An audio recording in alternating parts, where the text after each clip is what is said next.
Afternoon everybody, and today I'm doing an unboxing, and this is a real unboxing.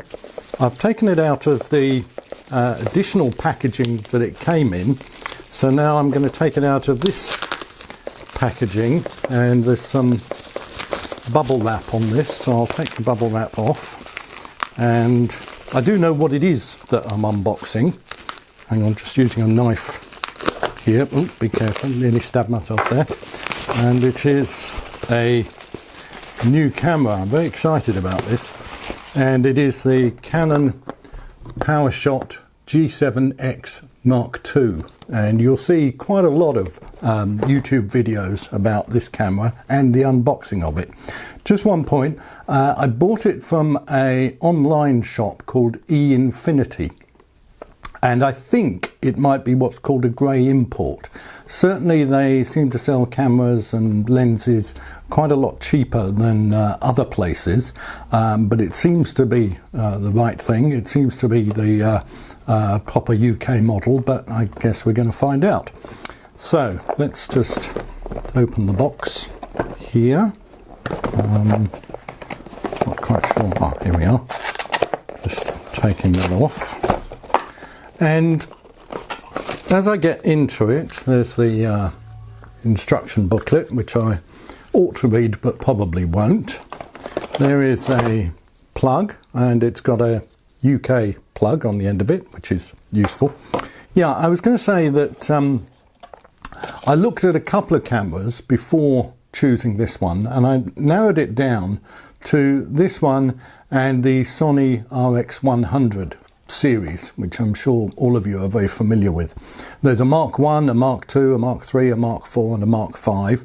The Mark 5 is about £850 or so in the UK, and the Mark 4 is about 700. The Mark 3 you can get for about 500, 550, something like that.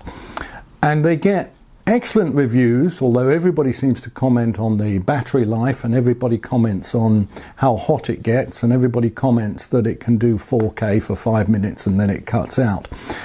All of those things I could probably live with, but I decided to go down to John Lewis and then PC World to actually hold the cameras and feel them. And sometimes one can underestimate just how important the feel of the camera in your hands actually is. And although the RX100 was very nice, very solid, seemed very well made, the buttons on it seemed to sit flush with the top of the camera and the rear of the camera. And I just found with my clumsy fingers that I had some trouble actually locating the right buttons. I'm sure I would have got used to it, but if a camera doesn't feel right in your hands, then it's not something you're really going to be happy with. So I looked at the Canon GX Mark II, G7X Mark II, while I was in PC World, and it looked lovely, and the buttons were very nice, and they sat proud of the top of the camera and the rear of the camera. So it may be a minor point, it may be an important point. It's certainly an important point for me. So let's just carry on with the unboxing, get rid of that bit of cardboard. And here we have the camera itself. And let me turn, this is the first time, apart from when I was in PC World, that I've actually held this camera. I'll turn it on. No, I won't turn it on. The first thing I'll do is check to see whether the battery is inside. The battery isn't inside, so let's just see what else we've got here. Little plastic box there, a bit more cardboard, a battery. And let's just put the battery in the camera, see if it's got any charge on it, and need to make sure it goes in the right way, of course. And no, don't think I've got it in the right way. There it is, and we'll lock it up and switch it on. Is there any power? Yes, there is. Look at that. Now, I won't do a review of this camera because I haven't actually used it yet. One needs to set the date and time. That's usually the first thing that one needs to do. And one of the things that attracted me about this camera was it's very small. It's supposed to produce very high quality pictures, most cameras these days do, let's face it. But now that I've gotten into making YouTube videos, I wanted to have a camera where you could have a screen like that. So when you're making YouTube videos, you could look at the screen as I'm doing now and know what I'm actually filming. So that was important.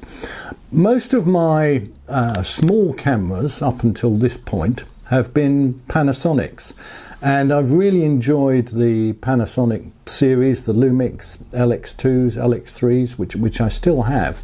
They've been excellent cameras, but I haven't really got into video with them, so I'm hoping to do video with this. And they had rear screens, obviously, but they didn't have tilting screens. And that, as I say, was important to me. Just going back to the Sony RX100, one of the points about it is that it has an electronic viewfinder, and it's just here where on the Canon the pop-up flash is. And I do like to use an electronic viewfinder, and it certainly helps in bright sunlight. But it's a very small viewfinder. I wear glasses, as you can see. My eyes aren't that great, frankly, and I had some trouble seeing through the viewfinder. So although it's nice to have, shoehorning it into a small camera maybe not the best thing to do. This has got a nice big screen here. The buttons are, as I say, easily found. They're quite tactile. The shutter button here on the top is very easy to operate. There is a wheel at the top there where you can operate for the exposure, under or overexposure, very important. And all in all, the form factor of this camera is excellent. The pictures are supposed to be excellent, but that's something that I'm going to have to find out. And the video is supposed to be very good as well, but that's also something I'm going to have to find out. So there's a brief unboxing of the camera. I'm sure you've seen it many times. It is a beautiful camera. Let's hope it's just as nice to use as it is to look at and to hold in your hands. See you next time.